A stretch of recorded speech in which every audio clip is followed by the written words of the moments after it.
Hello বন্ধুরা, আজকে আরেকটা ছোট্ট গল্প নিয়ে আপনাদের কাছে এসেছি।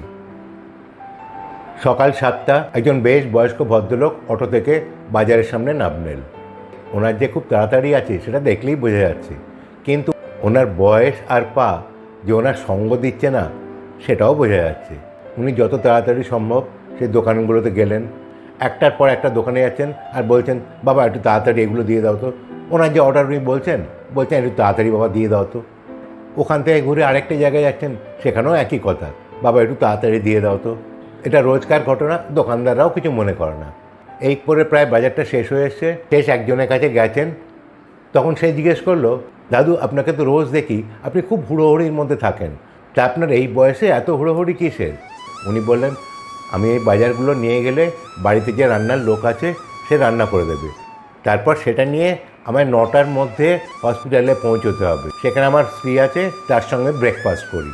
যে জিজ্ঞেস করছিল সে একটু আশ্চর্য হয়ে বলল, আপনার স্ত্রী হসপিটালে? উনি বললেন, হ্যাঁ অনেক দিন ধরে। সে জিজ্ঞেস করলো, কী হয়েছে? উনি বললেন, ওর একবার হঠাৎ করে খুব জ্বর এসেছিল, তার সেই জ্বরের মধ্যে একবার উঠতে গিয়ে মাথা ঘুরে পড়ে গিয়েছিল। বেশ কিছুদিন ওর জ্ঞান আসেনি, তারপরে এখন অনেক সুস্থ হয়ে এসছে, কিন্তু এখন একটা প্রবলেম রয়ে গেছে যে ও কারুকে চিনতে পারছে না, আমাকেও চিনতে পারছে না। তখন সেই লোকটি জিজ্ঞেস করলো, তো আপনাকে চিনতে পারছে না, তো আপনি রোজ তার সঙ্গে ব্রেকফাস্ট করতে যান? উনি বলেন, হ্যাঁ বাবা, এটা আমাদের প্রায় 50 বছরের অভ্যেস, ব্রেকফাস্ট আমরা একসঙ্গেই করতাম। আপনি তো বলছেন যে উনি আপনাকে চিনতে পারেন না, তো আপনি এক আধ দিন তো মিস করতে পারেন, এক আধ দিন না গেলে কি হয়েছে? উনি বললেন, ও আমাকে এখন বুঝতে পারে না যে আমি কে, সেটা তো ঠিক, কিন্তু আমি তো জানি ও আমার কে। এই বলে তিনি বাজারের ব্যাগটা নিয়ে একটু নড়বড়ে পায়ে বাড়ির দিকে চললেন। পাশে একজন ভদ্রলোক দাঁড়িয়েছিলেন। তিনি বললেন, দাদু একটা কথা জিজ্ঞেস করব? বললে, হ্যাঁ বাবা বলো। উনি বললেন, আপনি কতদিন এরকম করতেন? উনি বললেন, তা প্রায় 2 বছর। তখন সেই ছেলেটি বলল, আপনি কখনো ভেঙে পড়েননি? উনি বললেন, হ্যাঁ, কিছুদিন আগেই আমি আমার সমস্ত মনের জোর হারিয়ে ফেলছিলাম এবং একটু ভেঙে পড়েছিলাম। তখন ডাক্তারবাবু কি বললো জানো? ডাক্তারবাবু বলল, যখন মেঘ ভেঙে যায় তখন বৃষ্টি হয়, এই বৃষ্টি থেকেই গাছে নতুন পাতা গজায়, ফুল হয়, ফল হয়।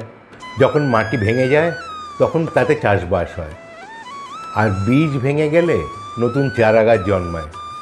যখন কেউ ভেঙে যায় তখন একটা নতুন কিছু ভালো হওয়ার সম্ভাবনা বোধহয় আসছে। ডাক্তারবাবু সেই কথাটা শোনার পরে আমি যেন অনেক মনের জোর পেয়েছি। আমার মনে হচ্ছে যে আমার স্ত্রী খুব শিগগিরই সুস্থ হয়ে উঠবে। এই বলে তিনি একটু মাথাটা নাড়তে নাড়তে বাড়ির দিকে চললেন। ভিডিওটা দেখার জন্য ধন্যবাদ। ভালো লাগলে প্লিজ সাবস্ক্রাইব, লাইক, অন্যদের সঙ্গে শেয়ার করবেন। ভালো থাকবেন, সুস্থ থাকবেন, আনন্দে থাকবেন।